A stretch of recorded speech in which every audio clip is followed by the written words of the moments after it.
IPL super സാറ്റർഡേന്ന് double header ആണ്. ആദ്യത്തെ മത്സരം 3:30 RCBയും ഡൽഹി ക്യാപിറ്റൽസുമാണ് മത്സരം.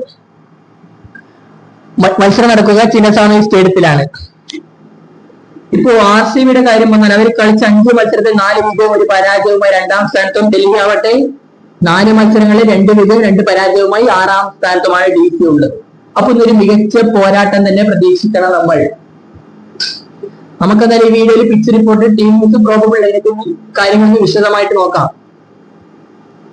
ഇപ്പൊ പിച്ച് റിപ്പോർട്ട് വന്നാൽ മത്സരം നടക്കുക ചിന്നസ്വാമി സ്റ്റേഡിയത്തിലാണ്. അപ്പോ ഒരു ആഫ്റ്റർനൂൺ ഗെയിം ആണെന്ന് കൂടി നോക്കണം. നല്ല ഹോട്ടാണ് ബാംഗ്ലൂരിൽ ഇപ്പോ.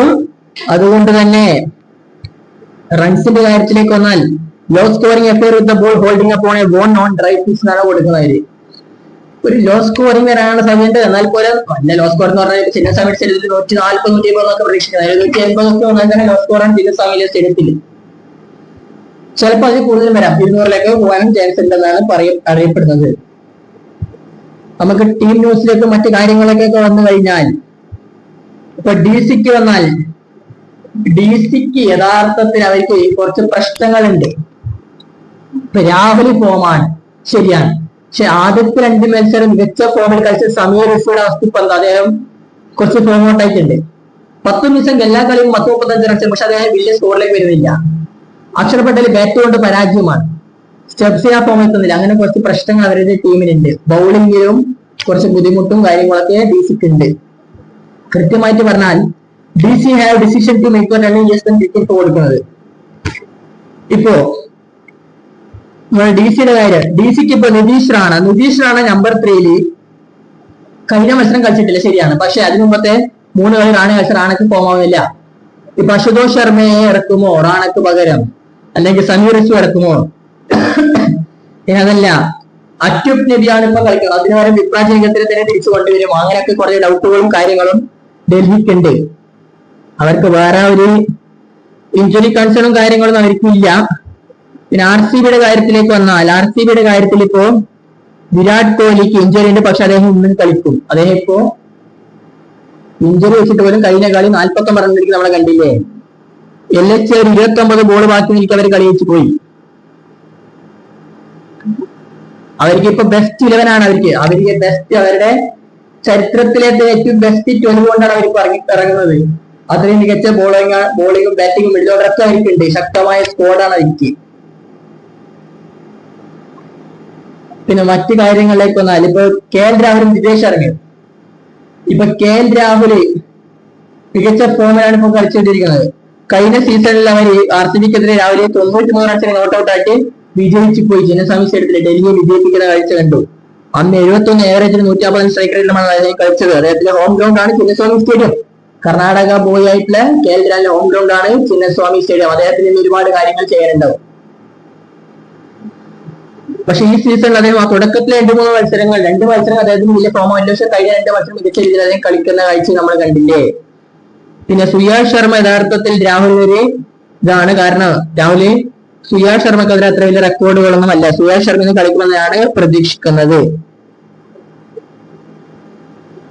പിന്നെ RCBയുടെ ടോപ്പ് 4, അതായത് സാൾട്ടും കോഹ്ലിയും പട്ടിഡാറും ദേവദത്ത് പടിക്കൽ മികച്ച രീതിയിൽ കളിക്കുന്നുണ്ട്. ഇപ്പൊ ദിവേഷ് ശർമ്മ മികച്ച രീതിയിലാണ് കളിക്കുന്നത്. ടിം ഡേവിഡ്, റമാ ഋഷഭ് ഇട്ടവർക്ക്.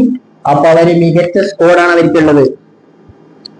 പിന്നെ കോഹ്ലി ഇപ്പൊ 299 സിക്സ്, ഇന്നും കൂടി സിക്സ് 300 സിക്സ് അടിക്കുന്ന പ്ലെയർ ആയിട്ട് വിരാട് കോഹ്ലി മാറും. അതായത് അദ്ദേഹത്തിന് മുമ്പുള്ളത് ക്രിസ് ഗെയിൽ, രോഹിത് ശർമ്മ മാത്രമാണ് 300 സിക്സ് അടിച്ചത് മറ്റ് IPL പ്ലെയേഴ്സ്. DCക്കാണ് യഥാർത്ഥത്തിൽ ഈ സീസണിലെ പേസ് അറ്റാക്ക്. DCക്ക് അത്ര വലിയ പേസ് അറ്റാക്ക് അല്ല. കാരണം മിച്ചിൽ സ്റ്റാറൊക്കെ ഇപ്പൊ ഇഞ്ചുർഡ് ആയിട്ട് ഇതാണ്. നമ്മുടെ ഇവൻ നട്രാജ് അതിലെ ഫോമിലേക്ക് വരുന്നില്ല. ഒരുപാട് പ്രശ്നമുണ്ട് അവർക്ക്. മുകേഷ് കുമാറിന് ആ ഫോമിലേക്ക് കിട്ടുന്നില്ല. അപ്പൊ DCയുടെ ബൗളിംഗ് ഏരിയയിലെ എക്കണോമി 8.97 അവരുടെ എക്കണോമി. പക്ഷെ RCBയുടെ കാര്യത്തിൽ അവർക്കാണ് second best pace hitting team. Strike rate of 177 ആണ് അവരുടെ പേസ് ഹിറ്റിംഗ് ടീം എന്ന് പറയുന്നത്.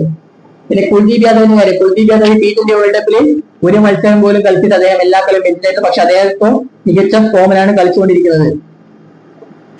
പക്ഷെ അദ്ദേഹത്തിന്റെ പ്രശ്നം എന്ന് പറഞ്ഞാൽ അദ്ദേഹത്തിന്റെ എക്കണോമി റേറ്റ് 9.8 കഴിഞ്ഞ 2 മത്സരങ്ങൾ അദ്ദേഹം ഫോമോട്ടെ ആദ്യത്തെ 2 വർഷം മികച്ച രീതിയിൽ പങ്കെടുത്തിട്ടുണ്ട്. ഇത് ചിന്നസ്വാമി സ്റ്റേഡിയത്തിലാണ്. ഇവിടെ സ്പിന്നേഴ്സിന് വലിയ ചാൻസ് ഒന്നുമില്ല. അവർക്ക് എക്കണോമി റേറ്റ് 9 10 വരുന്നത്. അതുകൊണ്ട് വലിയ രീതിയിലൊന്നും ചിന്നസ്വാമി സ്റ്റേഡിയത്തില് ഇന്ന് സ്പിന്നേഴ്സിന് ഒന്നും ചെയ്യാൻ പറ്റില്ലെന്നാണ് യാഥാർത്ഥ്യം. അങ്ങനെയാണെങ്കിൽ നമുക്ക് 2 ടീമിന്റെ ഒരു പോസിബിൾ ലൈനപ്പിലേക്ക് പോയാൽ RCBയുടെ കാര്യത്തിലേക്ക് വന്നാൽ വിരാട് കോഹ്ലിയും സാൾട്ടും കൂടി ഓപ്പൺ ചെയ്താൽ DDP number 3, Rajat Patidar number 4, Vijay Sharma number 5, team David number 6, Romario Shepherd number 7, Krunal Pandya number 8. Krunal Pandya പറയാൻ വിട്ടുപോയ പേരാണ്, എക്സ്പെക്ടർ ആണ്. എല്ലാ കളിയും ബോൾ കൊണ്ടും ബാറ്റ് കൊണ്ടല്ല ബോൾ കൊണ്ട് എതിരാളികളെ ബുദ്ധിമുട്ടിക്കുന്ന പേരാണ് കൃണാൽ പാണ്ഡ്യ.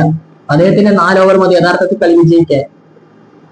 നമ്പർ 9 ബുവീരും നമ്പർ 10 ജോഷ് ഹേസൽവുഡിനെ കളിക്കുമെന്നും നമ്പർ 11 റാസിഖ് സലാം ഇമ്പാക്ട് ആയിട്ട് സുയാഷ് ശർമ്മ വരും. ഡൽഹിയുടെ കാര്യത്തിലേക്ക് വന്നാൽ 10 നിസാങ്കയും കെ എൽ രാഹുലും കൂടി ഓപ്പൺ ചെയ്യും. നിതീഷ് റാണിയോ അശുതോഷ് ശർമ്മ നമ്പർ 3 കളിക്കും.